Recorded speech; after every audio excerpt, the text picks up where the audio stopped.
김종배 시선 집중. 여러분 안녕하십니까, 김종배입니다. K-팝은 물론이고요, 한국 드라마와 영화들까지 전 세계적으로 많은 인기를 받으면서 우리나라의 국격이 올라가고 있다는 평가들이 나오고 있습니다. 반면에 최근 우리 정치권에서는 누가 국격을 해치는가를 놓고 거친 논쟁이 이어지고 있는데요. 김종배의 시선집중 토요일 코너 토닥토담에서는 다양한 사례들을 통해서 국가의 품격은 어떻게 만들어지는지 짚어보도록 하겠습니다. 10월 1일 토요일 김종배의 시선집중 광고 듣고 시작합니다. 아침을 깨우는 이슈 한 편 같이 들으실래요? 등 토닥이는 토요일의 이야기 토닥토담. 네, 토닥토담 오늘도 두 분과 함께합니다. 국내 유일의 종합인문교양 개간지죠. 황해문화의 전성원 편집장 모셨고요. 어서 오세요. 네, 반갑습니다. 전소희입니다. 손희정 영화평론가 모셨습니다. 어서 오세요. 네, 안녕하세요. 손희정입니다. 네, 오늘도 주제와 관련된 오디오부터 듣고 시작하겠습니다.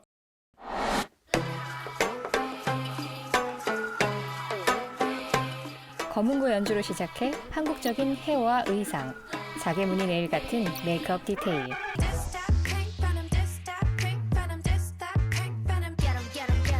여기에 올드스쿨 힙합과 일렉트릭 기타의 락 스타일을 섞은 블랙핑크의 신곡 핑크 베놈. 하이라이트 뮤직비디오가 공개 32시간 23분 만에 유튜브 조회수 1억 뷰를 돌파하며 K-팝 걸그룹 1억 뷰 최단 기록을 세웠지만 핑크 베놈이 그걸 29시간 35분으로 앞당기면서 본인들의 기록을 경신했는데요. 매번 컴백을 할 때마다 기록의 기록을 거듭하며 세계의 주목을 받는 월드와이드 팝그룹 블랙핑크입니다. 현지 시간 24일 170년 역사를 지닌 영국의 런던의 빅토리아 앤 앨버트 박물관에서 한류 코리안 웨이브 전시회가 열렸습니다. 세계 주요 박물관에서 한류를 전면으로 내세운 전시는 이번이 처음으로 첫날부터 입장권이 매진되며 인기를 끌었는데요. 싸이의 강남스타일 뮤직비디오와 드라마 오징어 게임, 그리고 대장금 속 의상이 관람객들의 발길을 멈추게 하고 영화 기생충의 한 장면에 반지하 화장실 세트장도 눈에 띄는데요. 한류를 넘어 한국의 역사와 산업, 대중문화 전반에 관통하는 이번 전시는 내년 6월까지 진행됩니다. 네, 뭐 더 설명이 필요 없을 것 같은데요. 한류 열풍은 계속되고 있습니다. 블랙핑크 빌보드 차트 1등에 올랐다는 소식도 있었고요. 오징어 게임은 에미상을 수상하기도 했습니다. 말 그대로 한류 열풍은 거센데요. 전 세계에 미치는 파급력이 어느 정도라고 봐야 될까요? 우리 여기서 국뽕 요소는 빼고 다 드러내고 아주 객관적으로 볼 때 손희정 평론가님 어느 정도라고 보세요?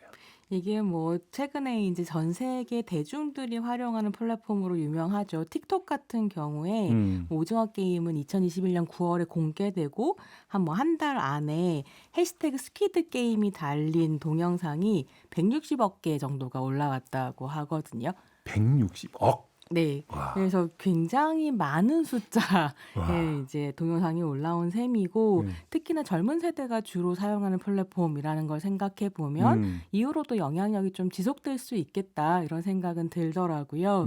근데 좀 재미있는 건 이제 관련해서 이제 관련 기사들을 좀 찾아보니까 대부분 어떤 경제 효과를 가지고 왔는가, 뭐 주가가 어떻게 올랐는가, 네. 그리고 이런 식의 조회수가 어떤 경제적인 뭐 힘을 발휘할 것인가 이런 식의 분석이 좀 치중되어 있어서 네. 역시 자본의 문제구나 이런 생각을 하기는 했습니다. 아, 그래요? 전성원 편집장님은? 우리는 이제 우리가 국격이나 국력이 약했을 때부터 사실 어려서부터 성장을 해왔잖아요. 근데 저는 개인적으로 그런 생각을 해요. 자신에 대해서 설명할 필요가 없다는 거. 이게 곧 권력이고 그게 자부심이 될 수 있잖아요. 그러니까 우리가 뭐 과거에 한 70년대, 80년대만 하더라도 현대자동차가 미국에 진출한 게 우리 굉장한 어떤 자신감 이런 거였는데 당시에 현대차 두고 휴가 때 타고 가서 버리고 와도 아깝지 않은 차 이런 게 당시 평가였잖아요. 그런 평가가 있었나요? 네, 그런 얘기 있었고 예. 그리고 일본 같은 경우에도 1950년대에 그 자기 나라 섬 중에 하나를 이름을 스웨덴으로 바꾼 적이 있어요. 오. 왜 그러냐면 당시에 메이드 인 재팬이 힘이 굉장히 약하던 시절이라 그러니까 전 세계적으로 일본 제품이 싸구려로 취급받던 시절이라서 그 섬 이름을 스웨덴을 바꾸면 메이드 인 스웨덴이 될 수 있으니까 그렇게 해서 실제로 제품을 생산하고 수출한 적이 있습니다. 너무 재미있는 얘기인데요. 그러니까 그런데 지금 우리는 이제 가성비 제품을 수출하는 나라가 아니라 어디 가도 한국인이라고 하면 거기 어디서 왔는지 알고 있고 우리를 먼저 알아봐 주는 나라가 되었다. 이게 이제 국격의 힘인 거죠. 그러니까 이제 차이가 그거라고들 얘기하더라고요. 해외 나가면 너 어디서 왔냐? 일본인이냐? 중국인이냐? 그렇죠. 먼저 이걸 물어보는데 한국인이라고 하면 그 나라는 어디에 있는 나라인데 이렇게 이제 예전에는 그랬었던 거죠. 아니, 그랬는데. 지금 너무 재밌는 게 사실 제가 오늘 방송 준비하면서 좀 약간 난감했었던 게 네. 대체 국격을 이야기한다는 게 무슨 의미인가 잘 모르겠다는 생각을 했거든요. 근데 지금 편집장님 말씀하시는 걸 들으면 딱 저희 어머니가 하시던 말씀이세요. 어머니가 그 얘기 제가 하시거든요. 어머니 세대는 아닌데. 예전에 뭐 어디 해외여행 갔을 때 네. 맨 처음에 일본인이냐 물어보고 중국인이냐 물어봤다. 이런 얘기 하셨었거든요. 아, 지금 제가 한 얘기 갖고 하시는구나. 또 이렇게 네. 다 겹쳐져 있는 것 같은데 음. 한 10년에서 15년 정도 차이일 텐데 사실은 한국인으로서 느끼는 기분이라고 하는 게 예. 이렇게 확연히 다르구나. 그러니까요. 예, 저 같은 경우는 이미 K-팝, K-시네마의 문화 안에서 자란 사람이기도 해서 되게 이걸 얘기한다는 것 자체가 좀 낯설거든요. 그러니까 지금 이제 이야기하던 게 자연스럽게 손희정 평론가께서 말씀을 꺼내주셨는데 도대체 이제 국격이라는 개념이 뭐냐? 직역은 되죠. 나라의 품격. 근데 그러니까 품격이라고 하는 것들을 재는 척도가 뭐냐? 이제 이게 되는 건데 궁금한 네. 게 그게 뭘까요? 그래서 저 같은 경우는 뭐라고 생각했냐면 사실은 국가라고 하는 것의 품격을 얘기하는 거니까 국가 외부를 상정할 수밖에 없는 것이긴 하지만 다른 나라에서. 네, 다른 나라에서 어떻게 평가하는가. 음. 근데 제 입장에서는 결과적으로 국가의 구성원들이 내 나라에 대해서 자부심을 가지는가가 사실 국격의 문제라고 생각을 했었고 그러면서 떠올랐었던 게 뭐냐면 처음에 이제 코로나 팬데믹 펼쳐지기 시작했을 때 한국이 정말 방역을 잘했다. K 방역이다. 이런 평가를 할 때 해외에서도 굉장히 칭찬을 많이 했었거든요. 그렇죠. 근데 그 시기에 프랑스에서 비르지니 프라델이라는 이제 변호사가 무슨 얘기를 하냐면 한국이 이렇게 방역이 잘 되는 건 독재 국가의 잔재 때문이다. 라고 얘기한 적이 있었어요.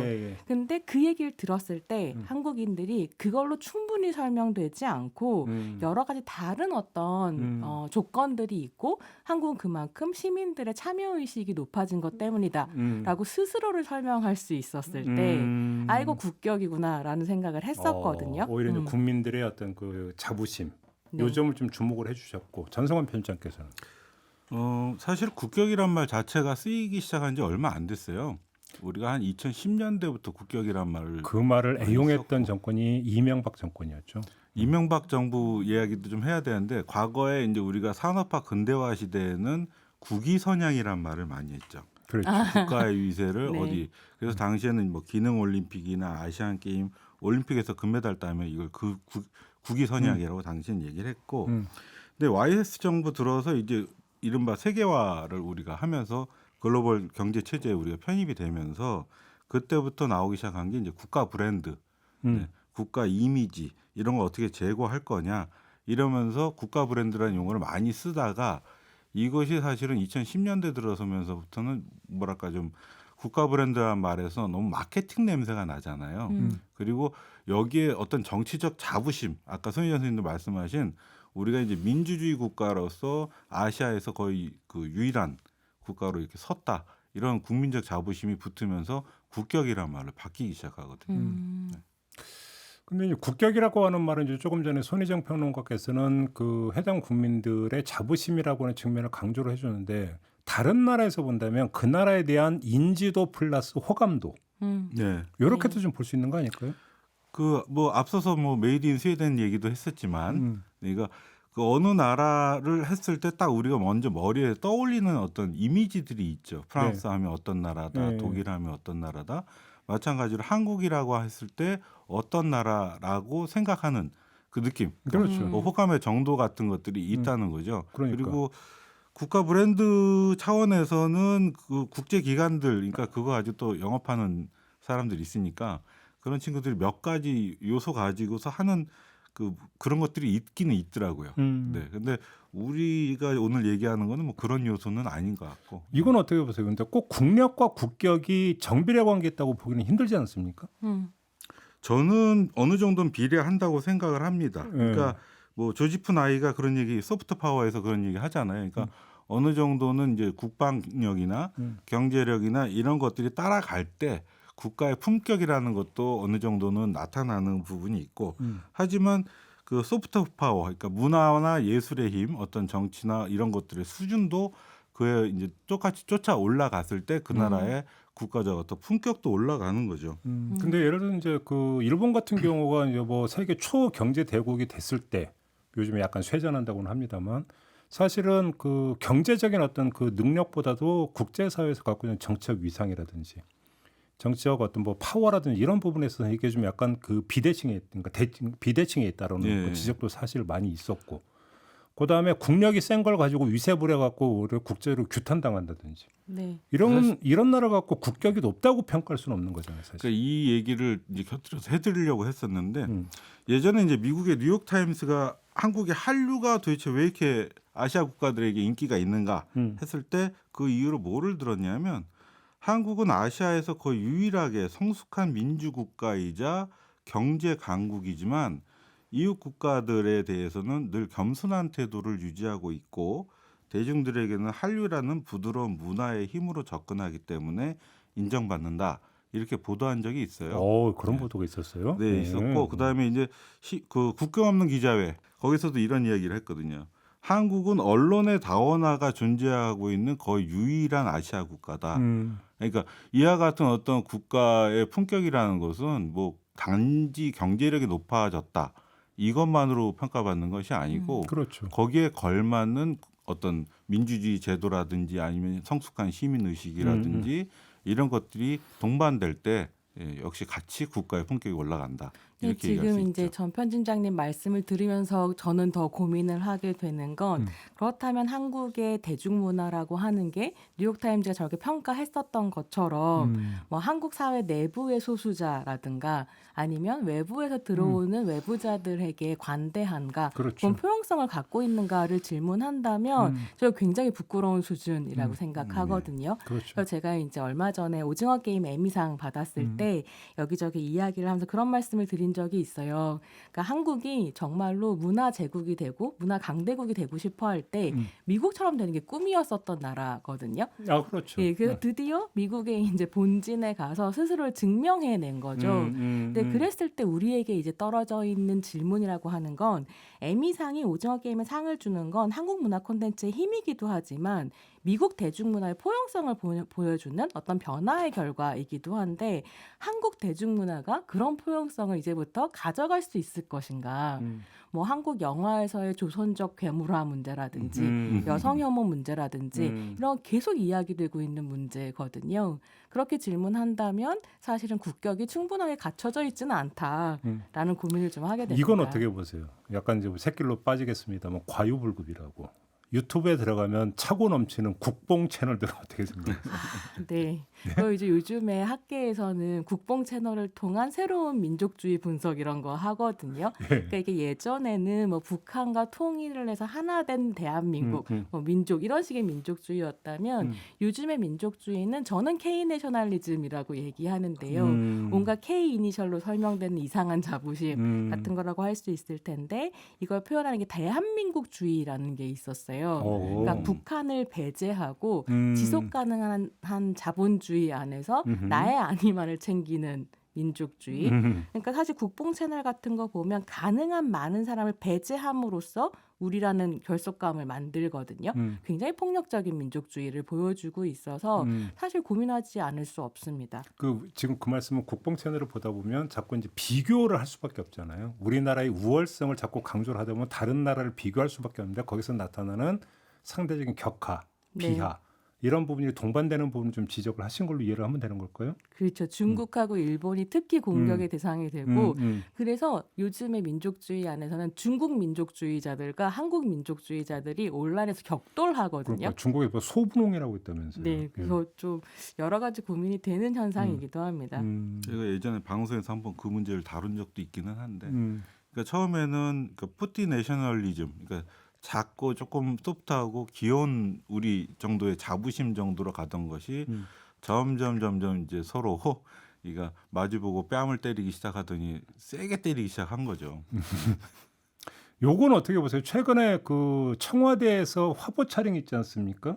한 패션 잡지에 의해서 화보 촬영이 있었는데 이걸 가지고 논쟁이 벌어졌는데 이때는 어떤 논쟁 축이 뭐냐면 국격이 훼손된다는 것이었어요. 네. 이건 어떻게 지켜보셨어요, 두 분은? 이게 저는 참 난감한 느낌이었는데요. 그래서 청와대에 들어가서 그 개량된 한복 디자인을 입고 눕거나 춤을 추거나 뭐 이런 식의 사진은 얼마든지 찍을 수 있다라고 생각하거든요. 그래서 그 이제 국격을 폄훼한다, 끌어내린다라는 평가를 할 때 굉장히 많은 비판이 여성 혐오적으로 좀 갔었던 것 같아요. 저 모델 여자애들이 야한 한복을 입고 청와대를 돌아다닌다. 그때는 어떻게 저게 네. 어떻게 한복이냐 이런 얘기. 이런 식의 평가도 있었고, 근데 그런 식으로 여성 혐오적으로 비판하는 것에는 반대하는데 그렇다고 그 프로젝트를 옹호하기가 굉장히 힘들었었던 게 제 미감으로 봤을 때는 충분한 준비 기간이 없었던 졸속적인 작품처럼 보였기 때문에 옹호하기도 힘들었었던 근데 그걸 거죠. 한복으로 보이긴 보여요? 뭐 한복은 워낙에 사실 복색이라고 하는 건 딱 정해진 어떤 형태가 있는 게 아니라 문화에 따라서 계속 변하는 거니까요. 그렇죠. 개량되죠, 개량. 네, 그걸 한복이 아니다라고 평가하는 것도 어떤 편견일 수 있겠다는 생각은 드는데 꼭 그런 식의 이제 기획을 처음으로 청와대에서 패션 화보를 찍는데 했어야 됐는가라는 질문은 던질 수밖에 없고 그러다 보니까 또 다양한 법사님 이름도 등장하고 이런 식의 이제 상상력을 발동시키는 네. 전성훈 편집장님은 어떻게 지켜보세요, 이 논쟁은? 그냥 뭐 개인에게도 여러 인격이 있는 것처럼 국가 인격, 그러니까 국격이라고 하는 것도 바라보는 사람마다 생각하는 어떤 이미지가 있잖아요. 근데 저는 이건 대단한 문제 아니고 그냥 일종의 해프닝이다. 우리가 그 정도로 국격이 훼손될 정도의 나라는 아니다. 다만 서로 좀 관용을 가지고 좀 바라봐 주자. 뭐 하나 조금 잘못하면 죽일 듯이 달려들지 말고. 예. 결국은 국격이라는 것도 전제는 이거잖아요. 우리나라 아까 이제 그 손희정 평론가가 말씀한 자부심이라고 하는 측면에서 본다면 우리나라는 이랬으면 좋겠고 이런 나라다라는 자기 상을 깔고 이제 그 그렇죠. 접근하는 거잖아요. 네. 희망사항을 거의 그죠? 투영하고 근데 있는 거죠. 그게 뭐 사람마다 다를 수가 있는 거잖아요, 사실은. 거기서 우리나라가 이랬으면 좋겠고 우리나라는 이런 정도의 나라다라고 하는 것에 뭐 생각이 다를 수가 있는 거니까.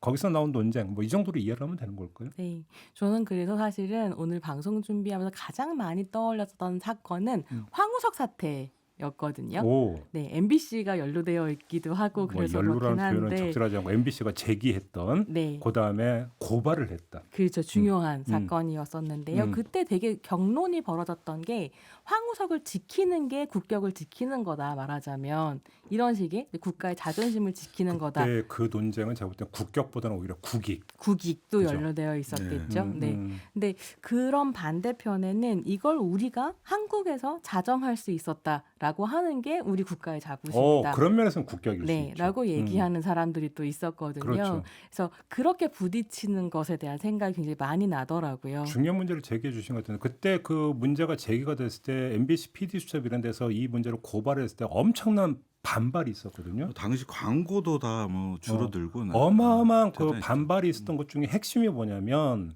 앞으로 이 생명공학이라고 하는 게 나라의 먹거리고 국익과 직결되는 문제인데 너희가 어떻게 이런 문제에 분탕질을 할 수 있느냐. 사실은 이런 그 반발이 되게 컸어요.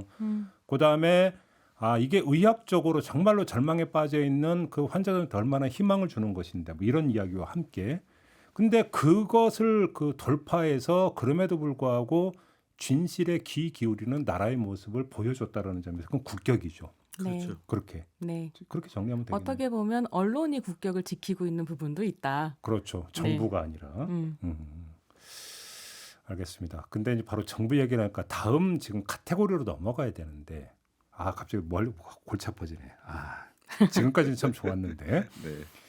지금 정치권에서 국격 논란이 엄청나게 뜨겁습니다. 뭐 제가 여기서 그 엄청나게 뜨거운 이유 구성되고 있는 사례를 여기서 굳이 열거하지 않아도 아마 우리 애청자 여러분들도 다 어떤 얘기 하려고 하는지 알고 계실 것 같은데 일단 이 정치권에서 지금 전개되고 있는 국격 논쟁에 대한 우리 두 분의 감상평부터 한번 좀 총괄적으로 좀 먼저 여쭙고 싶은데 어떻게 지켜보고 계십니까? 전성훈 편집장님은?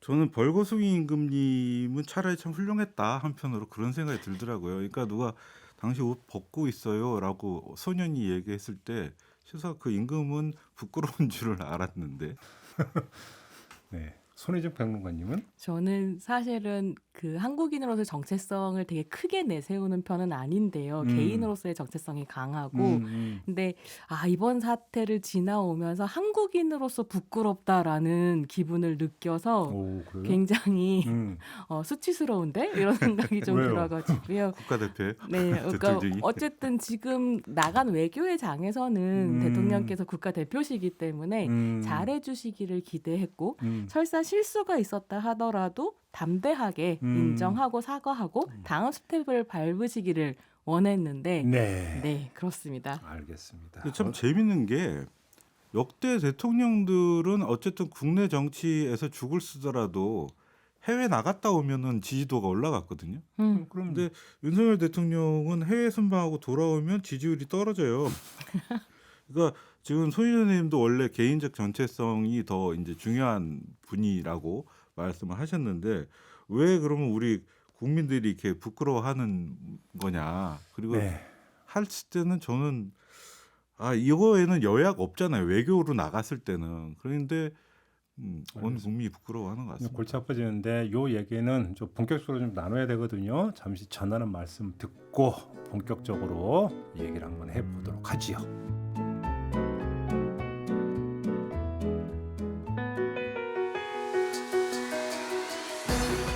함께 가야 할 길을 묻습니다. 김종배의 시선 집중. 네, 김종배의 시선 집중 토요일 코너죠. 토닥토담 함께하고 계십니다. 손희정 영화평론가, 전성원 황해문화 편집장과 함께하고 있는데요. 오늘의 주제는 바로 국격입니다. 그래서 조금 전 일부에서 국격 이야기를 하면서 이제 정치권에서 불거진 국격 논쟁 그리고 그 정치권의 논쟁을 촉발시켰던 윤석열 대통령의 이른바 비속어 논란 여기까지 이야기를 진행을 하다가 잠시 멈췄는데요. 요 얘기를 좀 더 이어가 보도록 하겠습니다. 두 분이 조금 전에 하셨던 말씀을 종합 정리를 하면 이런 것 같습니다. 개인의 품격, 다시 말해서 인격을 보위하려다가 국격이 훼손됐다. 뭐 두 분의 진단은 간단히 정리하면 이런 겁니까?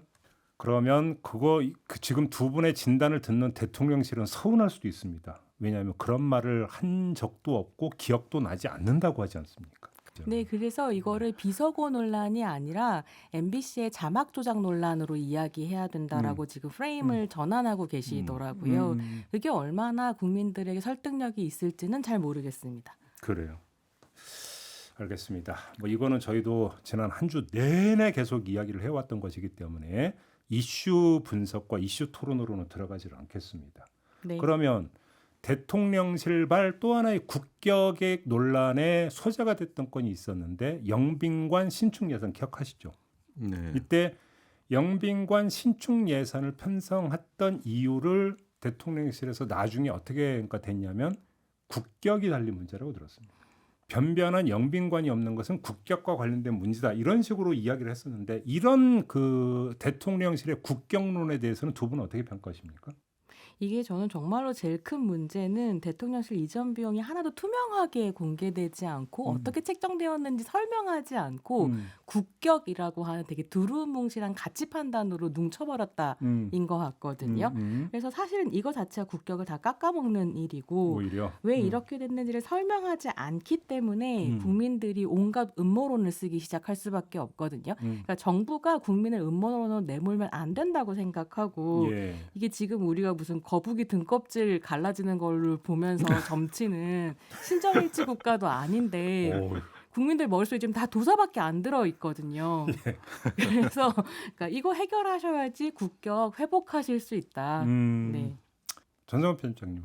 그 과거에는 우리는 세계 최고, 세계 최대 이런 얘기 많이 썼어요.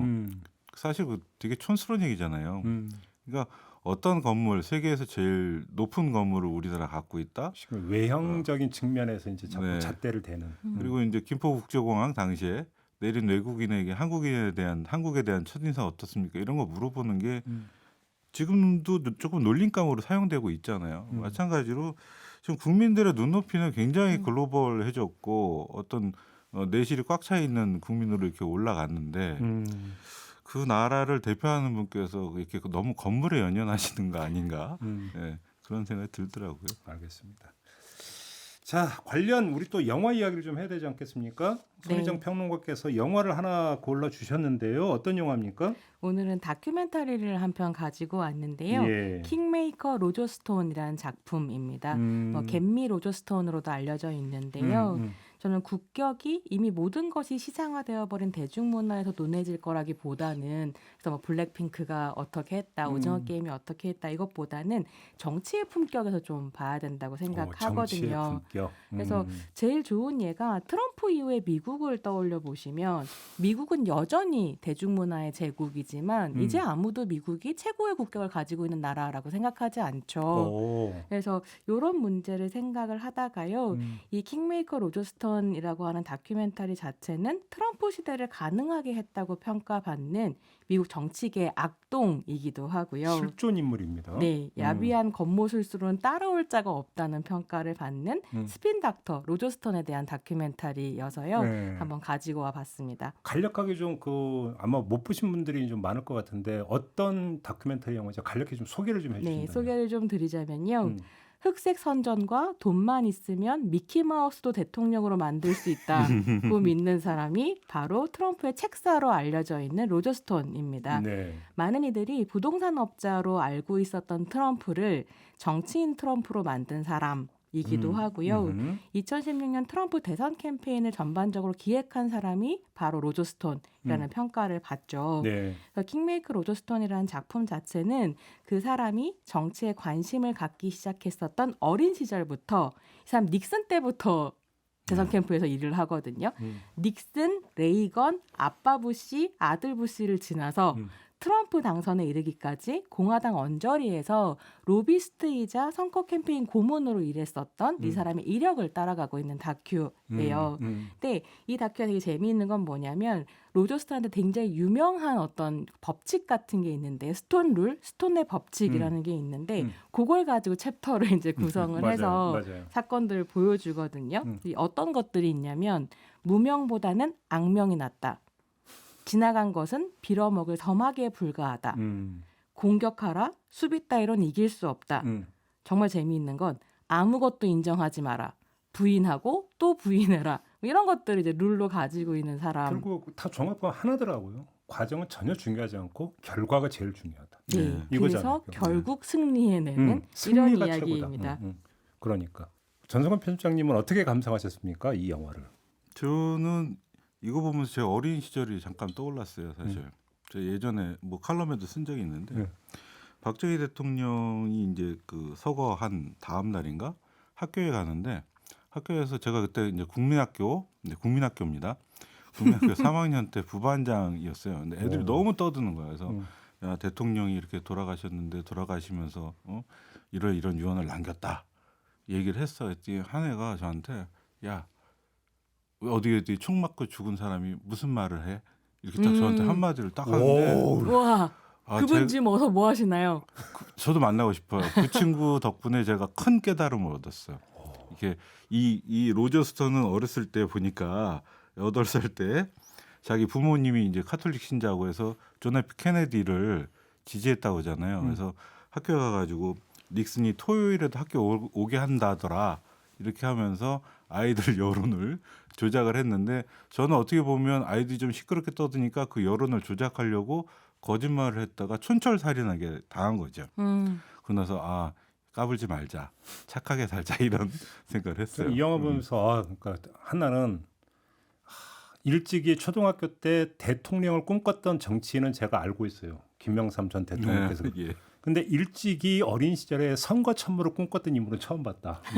네. 이게 새로운 발견이었고 제가 지금까지 봤던 영화 중에서 제일 힘들었던 영화가 저는 이거였어요. 뭐 대사 자막 따라가느라고 너무 힘들어가지고 네.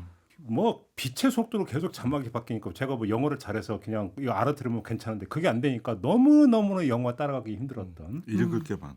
그래서 사실 이 다큐 같은 경우에는 미국 정치에 관심이 있으신 분들이 보시면 굉장히 재미있고요. 미국 정치 흐름을 잘 모르시는 분은 하실 공부가 좀 많은 다큐이기도 그렇죠. 합니다. 그렇죠. 저는 제일 재미있었던 장면이 뭐냐면 저 1분 1초가 재밌었는데 그래도 제일 재밌었던 건 이 사람이 이제 12살에 말하자면 정치 참모가 돼야겠다라는 꿈을 꾸게 되는데요. 이게 1964년이었고 12살에 처음 공화당 전당대회에 간 거예요. 그래서 거기에서 옆집 사는 이제 아주머니를 만나는데 이 아주머니가 책을 한 권 줍니다. 보수주의자의 양심이라는 책이었고 그걸 읽고 아 나는 이제 정치를 하고 싶다. 그러면서 뭐라고 얘기하냐면 그때까지는 배우가 되고 싶었는데 이제 더 이상 배우가 되지 않고 정치에 입문하겠다는 생각을 했다. 그러면서 한마디를 덧붙여요. 그때는 그 둘이 얼마나 유사한지 몰랐다라고 얘기하거든요. 사실은 미국이 1960년부터 이제 TV가 선거 전에 도입되면서부터 그렇죠. 닉슨과 케네디가 TV 토론을 하면서부터 대중문화화되기 시작하거든요. 그리고 이거를 완전히 불을 붙여버린 게 1980년에 레이건 때였어요. 워낙에 이제 배우 출신이기도 하고 스스로 언제나 영웅 미국 대통령을 연기하는 자신을 보고 있었다라고 하기도 하는데 그것에 정점을 찍었던 게 사실은 어떻게 보면 트럼프였던 거죠. 예능에서 자기의 이미지를 쌓아서 이제 그걸로 정치인이 되는. 그리고 레이건 때도 그러니까 이 로저 스톤은 또 참여를 하잖아요. 네. 그런 거 놓고 어릴 때 어떤 그 배우가 되고자 했던 꿈과 선거 참모가 되고자 했던 꿈을 동시에 이룬 실제 배우를 또 대통령으로 만들기도 그러니까 했네요. 그런 면에서 그래서 결국은 정치가 이미지 게임이고 그렇죠. 화장이라고 하는 걸 이해하고 있었던 사람이었던 그렇죠. 거죠. 다만 일찍이 깨우침을 줬던 보수주의자 양심에서 양심은 팔아먹었다. 핵심이네요. 역시 촌철이시네요. 그죠. 네. 그럼 오늘 주제와 관련해서 가장 인상 깊었던 장면이 전성훈 PD중 어떤 부분이었어요? 저는 그 어떻게 보면 남편인 대통령 클린턴 대통령이 이렇게 사실 성추문을 일으켰고 그걸로 인해서 가장 고통스러운 사람이고 당사자였을 텐데 그 당사자인 힐러리 클린턴을 무자비하게 공격을 하더라고요. 그래서 그 사람을 끌어내리고 그러니까 미국 최초의 여성 대통령이라는 어떤 꿈을 짓밟아 버리는 그 모습들 보면서 아 이기면 장땡인가 하는 조금 그런 이 사람의 모두 아까 이제 스톤의 규칙 이 총동원된 그런 모습이었던 것 같아요. 그런 장면들이 제일 그리고 이 사람 정말 혐오를 즐기는 자구나. 아, 제가 볼 때는 제가 지금까지 지켜봤던 사람 중에 최강의 멘탈. 네. 멘탈 갑 갖고 난다고 멘탈 슈퍼 울트라 네. 갑 정도 되는 사람. 슈퍼 대중의 빌런이에요. 비난을 즐기는 사람. 야, 이건 보통 경지가 아니잖아요. 그러니까 스스로를 상품으로 만들어서 자기의 브랜드 가치를 높일 수만 있다면 오명을 마다하지 않는 사람인 거죠. 그러니까. 그래서 다큐에 어떤 식의 말이 나오냐면 구설에 오르는 것보다 나쁜 건 구설에 오르지 않는 거다라고 얘기하거든요. 그러니까 한국에서도 저 이런 얘기 들어봤어요. 그러니까 대중에게 잊혀지는 정치인이 되기보다는 대중에게 악명으로 기억되는 정치인이 되라. 근데 우리가 이제 역사책이나 이거 정치책을 보면은 이런 어떤 책사, 그러니까 이제 그냥 포괄적으로 책사라고 하는 이름 붙이는 사람들이 많이 나오고 거기서 수많은 그 책략과 권모술수와 공학이 등장을 하지만 그래도 책사를 보통 어떤 식으로 묘사를 하고 자기 비화를 하냐면 이른바 우국충정이라든지 네. 역사적 소명이라든지 사명감이라든지 내가 나라를 이렇게 바꾸기 위해서 개혁하기 위해서 이 사람을 통해서 바꾸고자 했다는 대의 명분을 내세우는데 로저 스톤은 아예 그런 것도 네, 없던데. 우국충정 없습니다. 그런 거 아예 없던데요, 보니까. 그냥 이겨서 자기가 주목을 끌고 그게 겟미 로저스톤이라는 말이 로저스톤을 데려와라라는 뜻이거든요. 예. 그래서 그 이제 워싱턴에 영향력 있는 정치인들이 로저스톤을 만나서 조언을 구하고 싶어 한다라는 게 사실 지상 최대의 목표인 사람이기도 그러니까요. 한 그러니까 거죠. 트럼프가 그런 얘기를 하잖아요. 게임을 할 줄 알고 게임을 즐기는 사람이다. 이 사람은. 그러니까 이거 자체를 하나의 그냥 게임화 해버린 거예요. 정치를. 그러니까 거기에 뭐 국민도 맞아요. 없고 국가도 없고 승자가 모든 걸 다 가져가는 일종의 선거를 도박판으로 만들어 버렸죠. 즐기던 거던데 즐기던데요 보니까. 그런데 이 부분은 어떻게 보세요? 영화 마지막 부분을 보면 트럼프의 대선 승리가 결정된 직후에 로저 스톤이 샴페인 앞에서 허공을 응시하는 모습. 네. 이 장면이 나오는데 여기에 한 3초 정도? 여기에 어떤 뜻이 담겨 있다고 읽어야 되는 겁니까? 그래서 저는 사실 딱 이 로저 스톤의 얼굴을 클로즈업 하는데 그걸 봤을 때 약간 현실 자각 타임이 온 거 아닐까. 로저 스톤이 뭐 어떤 점에서? 약간 막 내가 이렇게까지 정치를 게임으로 만들고 대중문화 오락으로 만들어 버렸나? 그래서 트럼프 같은 설마. 대통령을 만들었나? 이런 생각을 하겠지가 저의 상식이었는데요. 네. 마지막 0.1초 즈음에 로저 스톤이 싹 웃거든요. 역시 아니죠. 예, 입꼬리가 하나만 딱 올라가는데 그냥 그건 나의 상식이었구나. 그거 정말 중요한 것 같아요. 나의 상식이었는데 저 사람도 나 같은 사람이겠지 하고 대화를 하다가 완전히 정색하는 순간에 당황스러움이 있잖아요. 이 계속 최근에 어떤 우리 정치판이나 이때는 우리 상식이 잘 안 통하는 장면들을 많이 보게 되는 것 같아요. 저는. 그러니까 상식 갖고는 해독이 안 되는 장면들이 여러 가지가 있죠. 저는 사실 왜 이 다큐를 떠올렸냐면, 그러니까 이제 MBC에서 자막을 달았고, MBC뿐만 아니라 여기저기서 다 이제 그 비속어 관련해서 보도를 하고, 그래서 당연히 사과할 거다라고 생각을 했는데, 이제 대통령이? 대통령이 그렇죠. 사과할 거다라고 생각을 했는데, 김은혜 대변인이 이거 한국 국회의원들을 얘기한 거다. 이렇게 얘기를 한 순간 부끄럽겠다. 이렇게 거짓말을 하나? 근시안적이다라고 생각을 했다가 그 하루 이틀 상황이 변하는 걸 보면서 계획된 거다라고 생각했거든요. 왜냐하면 용산에서 그 사인을 주는 순간 이거 조작이다. 아니면 잘못된 보도다라고 하는 사인을 주는 순간 국회의원들이 너도 나도 나서서 내가 들어보니까 난리면이었다라든지 정치평론가들도 그런 얘기들을 하면서 이게 담론에 스핀을 줬던 거구나라는 생각을 하기 시작했어요. 그러니까 그래서 이 스핀 주는 걸 정말 잘하는 사람이 로저 스톤이거든요. 거짓말하고 주작하고 이러면서 그 생각이 나더라고요. 그러니까 오늘의 이제 주제인 국격과 이 로저 스톤 이야기하고를 매치를 시키면 로저 스톤이 만들어낸 트럼프 대통령이라고 하는 존재가 그다음에 로저 스톤이 그 흙탕물로 만들어놨던 미국 정치의 현상이 미국이라는 나라의 국격을 얼마나 망가뜨렸는가 이 점을 이야기하고자 이렇게 이해를 하면 될까요? 네, 그렇습니다.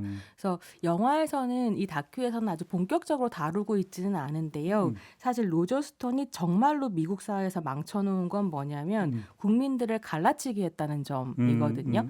그래서 트럼프의 주요 지지자층이라고 이야기됐었던 러스트벨트의 백인 노동자, 블루칼라 남성들 같은 경우에 사실은 90년대부터 미국에서 펼쳐졌었던 신자유주의와 함께 대량 해고되면서 갈 곳을 잃었었던 사람들이긴 해요. 근데 그 사람들을 트럼프 지지자로 결집해낸 게 로저 스톤이었고 그때 되게 열심히 활용했었던 게 편집자님 말씀하신 것처럼 여자 힐러리에 대한 공격이었거든요. 그래서 그런 식으로 국민을 분열해서 국민들을 거의 폭도 수준으로 만들어버린 것. 이게 사실 로저 스톤의 책임이라고 할 수 있겠고 그렇게 생각해보면 저는 떠올리는 정치인은 대통령뿐만이 아니라 지난 대선 캠페인에서 국민의힘의 책사를 스스로 자임했었던 한 분이 떠오르죠. 젊은 정치인, 전 당대표. 근데 그랬을 때 그가 자기 진짜 캠페인 잘한다라고 자랑하고 내세우면서 했었던 것은 결국은 국민들 갈라치기였었다라는 고민을 하게 되는 부분이 있습니다. 알겠습니다. 전성현 편집장님. 저는 뭐 세 가지 정도 생각을 해봤는데요. 하나는 로저 스톤 이후에 미국 정치에서 그 정치가 게임이 됐다. 승자 독식 게임이 됐다. 그게 하나가 있고 이기기 위해서는 수단과 방법을 가리지 않기 때문에 그러니까 워싱턴 포스트가 한번 그 거짓말 그 팩트 체크를 했는데 트럼프 대통령이 4년 동안 재임한 동안에 3573번의 거짓말을 했다고 팩트 체크를 하더라고요. 네, 맞아요. 그 기사 나온 적 있었어요. 그거 어떻게 팩트 체크를 할 수 있나요? 우리나라도 지금 팩트 체크를 하고 있죠. 대통령 저기 원안에 사무치면 모든 일이 다 가능해요. 그다음에 두 번째는 우리 소희정 선생님 말씀하신 것처럼 계층 간, 젠더 간, 인종 간, 또 출신 국가별로 이렇게 갈라치기, 혐오를 강화해가지고 하는 측면이 하나 또 문제가 되고, 그다음에 세 번째가 이제 미국 선거 문화의 사실 꽃이 토론하고 정책 대결이었잖아요. 근데 이 사람은 말을 그러니까 남에게 그러니까 증오심을 가지고 해서 상대 후보를 괴롭힐 수만 있다면 어떤 막말이 됐든 중간에 말을 끊든 이런 걸 해도 상관없다 이런 식으로 돼버려서 어떤 정치에 대해서 진지한 접근 자체를 차단했다 이런 문제가 있죠. 그러니까 이제 저 개인적 경험으로는 트럼프 대통령 집권 기간 동안에 이제 미국에서 발간됐던 몇 개의 어떤 정치 사회 관련 책, 물론 번역서지만 네. 이거를 보면 아주 짙게 어떤 정서가 묻어나는 경우가 있어요. 서문이나 이런 걸 통해서 도저히 못 견디겠다라는 트럼프 치하의 어떤 미국 이 상황에 도저히 못 견디겠다라고 하는 어떤 식자들의 어떤 정서가 그 활자와 활자 사이 그대로 진하게 그러니까 묻어나온 걸 느끼면서 참 답답해하는구나 이런 걸 느꼈는데, 근데 저는 거꾸로 이 영화를 보면서 그럼에도 불구하고 미국의 국격은 완전히 무너지진 않았다. 저는 오히려 역설적으로 그걸 느꼈는데 그게 뭐냐면 이런 그 다큐멘터리 영화가 제작이 될 수 있다라는 사실. 네. 다시 말해서 로저 스톤이 카메라를 보면서 손가락에 저 좌파 기자라고 이야기를 하면서도 촬영을 오케이 하잖아요. 네. 그렇죠. 그다음에 그 다큐멘터리 영화에 등장하는 수많은 사람들이 로저 스톤을 욕하는 거 보셨습니까? 그게 거의 그 막말 수준의 욕까지 나오는데 그것이 어떤 정당한 공론장에서 이루어질 수 있는 의견 표명이라고 보기 때문에 전부 다 다큐멘터리 영화에 담기잖아요. 네 맞아요. 네. 참 그러면서 저는 한번 비교를 해봤어요. 만약에 특정인을 정확히 공격하기 위해서 이건 로저 스톤이라고 하는 한 특정인을 정확히 겨냥하는 거잖아요. 이런 다큐멘터리 영화가 만약에 국내에서 제작이 될 수 있었을까? 그리고 누군가는 제작은 시도할 수 있었겠죠. 시도를 했다면 저런 식으로 구성이 되고 저 수많은 사람들이 나와가지고 저렇게 노골적으로 적나라하게 평가해 줄 수 있었을까? 그러면서 저렇게 표현의 자유가 국가가 될 수 있었을까? 쉽지 않았을 거다. 저는 그 생각을 했거든요. 한국에서는 블랙리스트가 있었죠. 그러니까요. 네. 저는 그런 점에서 놓고 본다면 미국 어떤 그 정신의 근간이라고 하는 수정헌법 1조에 나와 있는 표현의 자유라고 하는 것들이 아직은 무너지지 않고 있다라는 점. 그런 점에서 놓고 본다면 미국의 국격이 아직은 무너지지 않았다는 하나의 그건 반증일 수도 있겠다. 저는 오히려 이 영화를 보면서 오히려 저는 개인적으로 그걸 느꼈거든요. 저도 그거는 동의를 해요. 우리가 항상 미국이라는 나라를 바라볼 때, 그러니까 그 뭐 누구누구에게 기회를 준다, 이민자에게 기회를 준다, 뭐 몇 가지 이제 아메리칸 드림들이 있었는데 많은 것들이 무너졌어요, 사실은. 그래서 아메리칸 드림이라는 것이 없는 미국이란 그냥 텅 빈 기호에 가까운 거잖아요. 예, 그럼에도 불구하고 이걸 보면서 한편으로 부러웠던 게 우리도 이제 방송 나와서 이야기를 하거나 아니면 글을 쓰거나 저도 이제 그 언론 중재위 뭐 이런 거에 한번 걸린 적이 있었는데, 그러니까 뭐 모 기업의 이제 노조 파괴 행위를 비판하는 칼럼을 썼다가 근데 기분은 나빠요. 그런 거 걸릴 때. 이런 기분 나쁨이 결국엔 어떤 두려움으로 오게 되면 사람들의 입을 막게 되겠죠. 네. 우리나라는 우리나라는 뭐 이제 점점 더 좋아지는 나라로 가고 있는 중이라고 저는 믿고 싶고. 알겠습니다. 네. 마무리를 해야 되는데 그러면 쭉 얘기했는데 결론을 이렇게 내려야 되는 겁니까? 바보야, 문제는 정치야. 네, 그렇습니다. 결론을 이렇게 내면 되는 겁니까? 와, 정말 정리 잘하시네요. 핵심을 찌르시는데요. 너무 격하게 공감하신다. 방송의 품격이 확 올라가는 정리였습니다. 뭐 전성환 PD님도 이의 없으시고? 네, 이해 없습니다. 근데 저 한 가지 마지막으로 얘기하고 싶은 게 그 트루먼 대통령, 미국의 트루먼 대통령 후임으로 아이젠하워 대통령이 당선됐어요. 군 출신에. 그랬을 때 그 소식을 들은 트루먼 대통령이 이렇게 말했다고 합니다. 불쌍한 아이젠하워, 군대하고는 천지 차이일 텐데. 그래, 겪어봐라. 네. 그러니까 이제는 검사가 아니라 대한민국 대통령이시니까 좀 국민 무서운 것도 좀 아셨으면 좋겠습니다. 알겠습니다.